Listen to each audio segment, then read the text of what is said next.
আপনারা দেখেছেন যে গত কয়েকদিনে ঢাকা শহরে যেই নাশকতামূলক যেই কর্মকাণ্ডগুলো সংঘটিত হয়েছে এবং দুঃখজনকভাবে কিছু প্রাণহানিও ঘটনা ঘটেছে, এতে করে ঢাকা শহরের যে আমাদের যে 50টি থানা রয়েছে সেই 50টি থানায় এখন পর্যন্ত 264টি মামলা এখন পর্যন্ত রুজু করা হয়েছে। আমার জানা মতে আরও 4-5টি মামলা প্রক্রিয়াধীন রয়েছে। তো এখন পর্যন্ত 264টি, এটি আরও 4-5টা মামলা বাড়তে পারে কিছুক্ষণের মধ্যে হয়তোবা।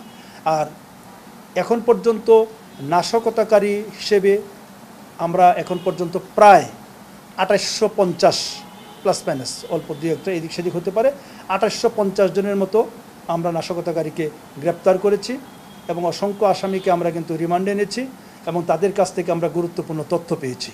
সেই তথ্যগুলি আমরা যাচাই বাছাই করে দেখছি, আমরা ক্রস চেক করছি এবং সেইগুলির ভিত্তিতে আমাদের যে পরবর্তী যে অভিযান, আপনারা জানেন যে আমাদের বিভিন্ন ধরনের অভিযান, কিছুটা হচ্ছে ব্লক রেড, কিছুটা আলাদাভাবে আমরা আমাদের যে অভিযান টার্গেট বেসড অভিযান আমরা পরিচালনা করছি এবং এই তথ্যগুলি আমরা এই নাশকতাকারী যারা আমাদের কাছে রিমান্ডে রয়েছে তাদের কাছ থেকে আমরা পেয়েছি।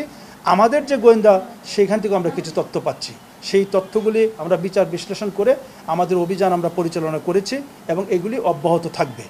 তবে আমি পরিষ্কারভাবে আমাদের বলতে চাই, সাধারণ কোনো ছাত্রছাত্রীদের সঙ্গে বাংলাদেশ পুলিশ তথা ঢাকা মেট্রোপলিটন পুলিশের কোনো ধরনের কোনো বিরোধ নেই। সাধারণ ছাত্রছাত্রী তারা কিন্তু আমাদের সন্তান সমতুল্য। ও সাধারণ ছাত্রছাত্রীরা, আমরা ঢাকা মেট্রোপলিটন পুলিশ সাধারণ ছাত্রছাত্রীদের ব্যাপারে অত্যন্ত সংবেদনশীল, তারা একেবারে আমাদের সন্তান সমতুল্য। কাজে ছাত্রছাত্রীদের সঙ্গে পুলিশের কোনো বিরোধ নেই। আমাদের টার্গেট হচ্ছে যারা নাশকতাকারী, যারা মেট্রো রেলে আগুন দিয়েছে, যারা সেতু ভবনে আগুন দিয়েছে, এই ধরনের যারা নাশকতা করেছে, টোল প্লাজায় আগুন দিয়েছে, বিভিন্ন জায়গায় আগুন দিয়েছে, গাড়ি পুড়িয়েছে, আমাদের শত্রু হচ্ছে সেই জামাত শিবির চক্র যারা এবং বিএনপির যারা সন্ত্রাসী। আমরা তাদেরকে ধরার জন্য, যারা একেবারে ভিডিও দেখে দেখে ফুটেজ দেখে দেখে আমরা তাদেরকে ধরার জন্য আমরা প্রাণপণে কাজ করে যাচ্ছি।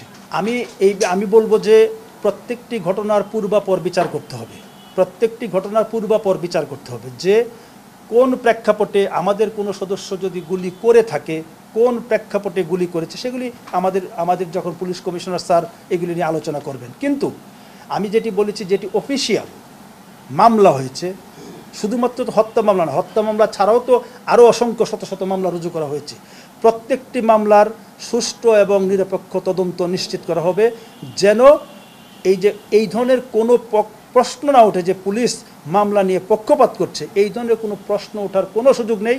পুলিশ কমিশনার স্যার আমাদের সবার সামনে মিটিংয়ে সবাইকে নির্দেশ দিয়েছেন শতভাগ নিরপেক্ষ তদন্ত নিশ্চিত করার জন্য। না, এখানে দেখেন, এইখানে আমরা মামলা রুজু করার সময়, যখন একটি মামলা রুজু করা হয়, এখানে কে কোন দলের, কে কোন মতের, কে কোন পক্ষের বা বিপক্ষের, এগুলি আমাদের কাছে, আমি প্রথমে বলছি, এগুলি আমাদের কাছে কোনো বিচার্য বিষয় নয়।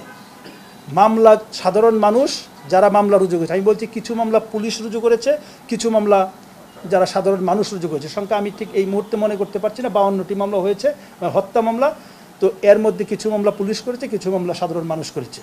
সাধারণ মানুষের মামলায় তারা যাদেরকে মনে করেছে, কারণ সাধারণ মানুষ যখন একটি এজাহার দায়ের করে, এখানে আমাদের হস্তক্ষেপের কোনো সুযোগ নেই। কাজে আমি বলবো এখানে কোনো দল বা মত বা পক্ষ বিপক্ষের কোনো সুযোগ নেই। মামলা ইজ মামলা, মামলার সুষ্ঠু নিরপেক্ষ তদন্ত হবে, তদন্তে যেই দোষী হবে তার বিরুদ্ধে যথাযথ আইনগত ব্যবস্থা গ্রহণ করা হবে।